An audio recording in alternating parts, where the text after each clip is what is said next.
నయనతార గురించి ప్రత్యేకంగా పరిచయం అవసరం లేదు. ఈ బ్యూటీ టాలీవుడ్, బాలీవుడ్, కోలీవుడ్ లో ఫుల్ గా ఫ్యాన్ ఫాలోయింగ్ ఉంది. ఇప్పుడు బాలీవుడ్ లో కూడా సినిమాలు చేస్తూ ఫుల్ గా అభిమానులను సంపాదించింది. అయితే ప్రస్తుతం నయనతార చేసిన ఓ పోస్ట్ వల్ల వార్తల్లో నిలిచింది ఈ బ్యూటీ. ఈ మధ్య సెలబ్రిటీల విడాకుల వార్తలు ఇండస్ట్రీలో ఎంత చర్చనీయాంశంగా మారుతున్నాయో తెలిసిందే. చిన్న చిన్న కారణాలకు కూడా విడాకులు తీసుకుంటున్నారు. దీంతో అభిమానులు కూడా తెగ టెన్షన్ పడుతున్నారు.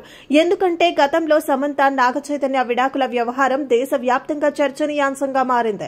ఎంతో అన్యోన్యంగా ఉండే ఈ జంట అనుకోని కొన్ని కారణాల వలన విడాకులు తీసుకుని అభిమానులని తీవ్ర నిరాశకి గురి చేశారు. ఆ తర్వాత ధనుష్, ఆమిర్ ఖాన్, ఏఆర్ రెహమాన్ వంటి ప్రముఖులు కూడా విడాకుల బాట పట్టారు. ఇక ఇప్పుడు లేడీ సూపర్ స్టార్ నయనతార విడాకులు తీసుకోబోతున్నారన్న వార్తలు ఇప్పుడు సోషల్ మీడియాని షేక్ చేస్తున్నాయి. చిత్రసీమలో స్టార్ హీరోయిన్ గా పేరు సంపాదించిన నయనతార తెలుగు, తమిళ్, కన్నడ భాషలలో తన అద్భుతమైన నటనతో మంచి పేరు తెచ్చుకుంది. ముఖ్యంగా తమిళ సినిమాల్లో ఆమె క్రేజే వేరు. స్టార్ హీరోలతో సమానమైన పాపులారిటీని దక్కించుకున్న ఈ భామ లేడీ ఓరియంటెడ్ సినిమాలు చేస్తూ ప్రత్యేక క్రేజ్ సంపాదించుకుంది.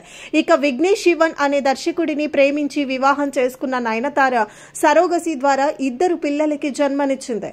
ప్రస్తుతం తన భర్త, పిల్లలతో వైవాహిక జీవితాన్ని సంతోషంగా గడుపుతుంది.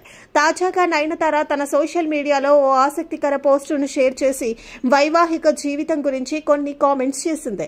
తెలివి తక్కువ వ్యక్తిని పెళ్లి చేసుకున్నప్పుడు మ్యారేజ్ అనేది పెద్ద మిస్టేక్. నీ భర్త చేసే పనులకు నువ్వు బాధ్యత వహించాల్సిన అవసరం లేదు. ఎందుకంటే పురుషులు సాధారణంగానే మెచ్యూర్ కాదు. నన్ను ఒంటరిగా వదిలేయండి. నేను ఆల్రెడీ చాలా ఫేస్ చేశా మీ వల్ల అని ఆమె పేర్కొంది. ఈ పోస్టును ఆమె కొద్దిసేపటికే డిలీట్ చేసినప్పటికీ అప్పటికే అది స్క్రీన్ షాట్ల రూపంలో వైరల్ గా మారింది. ఈ పోస్ట్ నయనతార, విఘ్నేష్ శివన్ల వైవాహిక జీవితంలో సమస్యలు ఉన్నాయనే అనుమానాలను కలిగిస్తుంది. కొంపదీసి నయనతార కూడా త్వరలో తన వైవాహిక జీవితానికి ఫుల్ స్టాప్ పెట్టబోతుందా అనే అనుమానాలు వ్యక్తమవుతున్నాయి.